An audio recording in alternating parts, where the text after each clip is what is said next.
Wait. Samahan niyo ako sa kwento ng buhay ko. Tayo po ngayon ay nandito sa Mount Charleston. Ito po ang kwento ng buhay ko. Ngayon ko lang na-realize. At sa araw na ito, pupunta tayo sa iba't ibang lugar dito sa Las Vegas. Nandito ang mga bundok, sa loob ng mga kasino. Ito po ang casino sa may Silverton. Marami po silang mga display na mga naglalakihang mga usa, moose na malalaking sungay. Ayan po ay mga life size. So yun guys, ito na yung Mount Charleston. Talaga naman, taon-taon talaga kami pupunta dito sa Mount Charleston na to. Ito po yung daan papunta dun sa ating pinuntahan na Mount Charleston.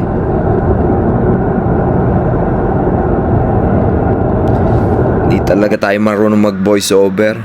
Ayan.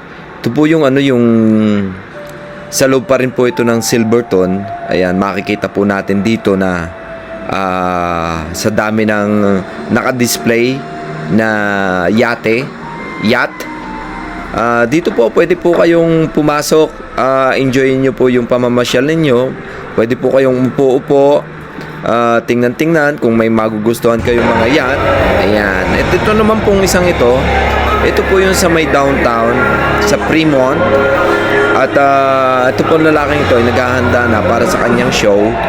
Meron po siyang pinagpatong-patong na mga glass, and then aakyat po siya dyan sa dulo hanggang sa marating niya yung pinakadulo, and then magpe-perform na po. Ganyan po. And then yung pong green na nakikita natin, iyan po yung box na pwede po tayong mag-tip. Ayan. Yan po yung mga performer dito sa may downtown. Ayan. Marami po yan, yung mga performer na yan. Yung isang buong street po ng Fremont, marami po mga nagpe-perform dyan. Yan. And yung big screen po niyan sa pinakabubong, nakaka-amaze po talaga yung mga ganong klase ng high-tech technology na nga po, ika nga eh. Ngayon sa panahon natin po ngayon, talagang makikita natin na ang dami na po talagang technology na talagang advanced na. Very advanced na po talaga ang mga tao ngayon. Ayan. And then ito po si Kuya, yan, nagpe-perform po. Nakaka-amaze, talagang napaka taas nung glass na pinagpatong-patong nila. And then may mga natutuwa din po mga audience dyan sa kanya. Ayan po, ilan ba yung pinagpatong-patong niya po na glass na yan? Ayan! At kita nyo naman po talagang tumambling pa si Kuya dyan na talagang nagpatiwarik pa. Ayan po ang perform dito sa Las Vegas. And then nag one hand pa nga. Hindi ko kayang gawin ng mga bagay na ito na talaga namang grabe. Talaga namang para pa siyang talagang nag-a-acrobat. Ano ba tawag dyan, guys? Nag-a-acrobat talaga, yan, talagang bumubuka-buka ka pa. Ito po ay sa Fremont yan, sa Fremont Street. Ayan, dito po yan sa Las Vegas, sa Fremont. Ayan, talagang husay niya dyan, baka mahulog ka, kuya, dyan. Pag nahulog ka dyan, bali ang buto-buto mo dyan. Ayan. And then uy, grabe, ang galing ni Kuya, talaga namang tumiwarik na dun sa kanyang pinagpatong-patong na glass. Ang galing, talagang wala siyang tali, talagang balance lang ng ulo. Ang galing talaga mag-perform nito, talagang mahusay siya, Alam nyo guys, pag nahulog to, may kakalagyan ito, mga ganyang napakadelikado niyan, yung perform na ganyan, talagang buwis buhay, ang galing niya talaga. Yan, binabalance niya pa yung kanyang paa. Yan, nag-isang kamay pa siya doon sa ibabaw ng glass na yon. Talagang mahusay, mahusay talaga. Siguro sanay na nga itong mag-perform ng ganito. Ayan, May mga trick pa siyang nalalaman. Pero parang mukha na siyang pagod na pagod, oh. Ayan, oh. Yan. Pagbaba niyang ganyan, oh, yun. Buti walang nangyari sa kanya. Ayan, oh. Palakpakan ng mga tao, oh.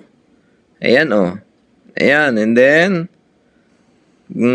tip na. Oh, ayan na, ang kasunod.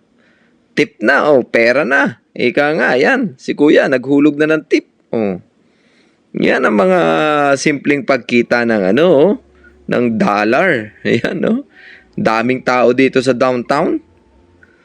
Talaga namang ano, siksikan to, oh. Tuwing Sabado, Linggo, Friday, Biyernes. Ayan, oh. Yan, sa harap ng sirka. Diyan nagtitipon-tipon yung mga local, turista, mga galing sa iba't ibang lugar, iba't ibang panig ng mundo. Ayan, dito nagtitipon. Okay din, talagang, ayan, oh. Sabi ko nga sa inyo, enjoy na enjoy dito sa downtown, eh. Ayan, oh. Ayan, yan po ang downtown. Ayan, nag-enjoy po kami. Yan po ang downtown. Dami nating makikita. And, ito na nga po, hindi pa rin po natin makakalimutan tong lugar na ating kinalakihan. Ito po, kilometer 99. Ayan. Enjoy na enjoy naman, oh. Yan, daming sapatos dito sa Nike. Yan, pili na lang kayo. Oh, malalaglag pa. Yan ang mga bilihan ng sapatos dito sa Nike. Yan po ang store ng Nike dito sa Las Vegas. Marami po itong store na to, pero dito po sa outlet mall niya. Then, talagang kahit anong gawin natin, talagang nakakamiss pa rin itong lugar natin sa Pilipinas. Ayan po ang ating lugar sa Pilipinas. Maberde, ang ganda ng ating lugar na yan. Talagang colorful, green na green talaga. Ito pong ginagawa natin, voice over. Hindi po tayo talagang marunong mag voice over kung ano na lang po yung ano natin. Hindi po tayo prepare mag voice over. Ito po yung sa harap ng lugar ko dyan sa Pilipinas. Ayan, pa-picture pa po tayo dito sa napakandang lugar ng Silverton Casino na to. Yan, may mga lion pa yan, oh. At ang kaibigan natin, ayan, picture lang po muna tayo. Ito po yung harapan ng California Hotel Casino sa downtown Las Vegas. Guys, kung nag-enjoy po kayo sa ganitong klase ng video, please subscribe po sa ating channel para po marami po tayong ma-inspire na tao na makapanood ng ating video. Ayan. Hanggang dito na lang po. Thank you so much po sa inyong panonood. Huwag niyo pong kalimutang mag-subscribe sa ating channel. Sa kaunting tulong po. Marami pong salamat sa inyong lahat. Nawa po ay lagi po tayong nasa healthy condition. Ayan. Every day, wake up po tayo. Ayun. Sige na po mga kaibigan. Dito na po nagtatapos ang ating mounting voice over. Bye-bye.